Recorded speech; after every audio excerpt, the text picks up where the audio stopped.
Hello everyone, happy tracking channel sa inyo lahat guys. Yun. Nakikita nyo naman guys, meron tayong ilalabas na unit, no? So we have, actually yan, tatlo yan na ilalabas natin na unit dito. Pero pakita ko muna sa inyo itong isang puso na freezer wing van.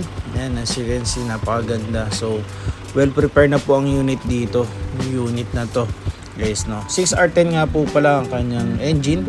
Ayan, nakikita nyo, napakalinis, no? Wala pang mga leak ng kanyang turbo, kaya maganda. At kaya isa ito sa napili natin, no? Napili din ng ating kliyente, no? So dito, syempre double checking lang tayo sa may turbo niya kung talagang meron ding leak, no? Pero guys, yan, ito yung kanyang chassis, kita nyo. So ready to pull out na rin siya, no? Halos wala na rin masyadong in-upgrade dito dahil nga as is where is pa rin namin tong binili, no? Pero kasama sa kondisyones to na ang chassis ay gagawin. Yan. Pati din dito guys, sa likod ng kanyang chassis is napakaganda rin na unit, no? Bisagra niya and semi stainless, no? Sa side niya stainless, pero dun sa may doors niya hindi. Doon. Pero yun, inikot-ikot po na natin tong unit. And guys, nga pala, low profile po yung kanyang mga gulong, no? Hindi po siya yung mga 11R. Ayan. So dito, ayan, punta din tayo din sa kabila. As usual, casual video, casual checking lang tayo guys dito sa unit to. Regarding no sa mga major na dapat ipagawa, naipagawa na po dito sa unit na ito. No, bound to Valenzuela City nga pala to. And then syempre, salamat kay Boss M sa pagtitiwala sa atin na patuloy pa rin siyang kumukuha ng unit sa atin. Ayan, napakaganda. So kulang na lang dito yung kanyang windbreaker, no? Tapos dito guys, syempre magro-road test din tayo, no? Road test din tayo ng unit, sasama din tayo sa kanila. Dahil nga guys, as is to, ayan, nakikita nyo, no?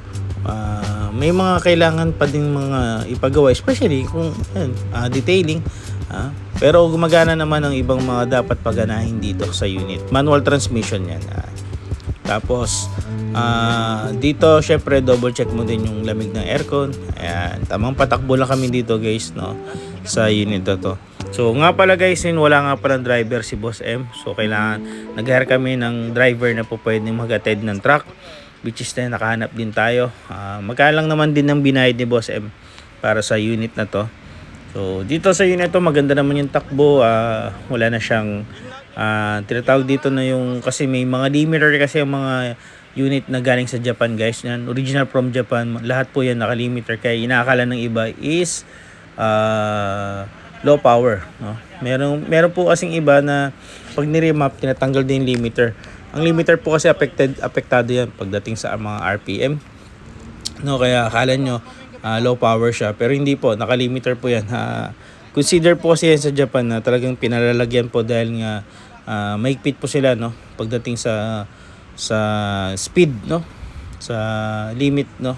Sa speed limit, no? Then syempre after nito namin na mai-check, no? May napansin ako dito guys mga panahon na to. May konting lusot, no? May mausok na konti. Pero still na nakapending. Pero papalabas ko guys dun sa another vlog natin, kay stay tuned lang kayo sa video na ipapalabas ko kung ano yung naging solusyon dun sa usok na yun. Pero yan guys, nagpakarga muna sila dito sa gasolinahan at pinultank na rin, no? So may papakita ko dito kung ilan ang inabot, no? Nagpagas dito si boss ng 10,200.831 liters ang kanyang full tank. So ayun guys, maraming salamat. Happy tracking channel everyone. Thank you, bye bye, and God bless. Pull out na po ito.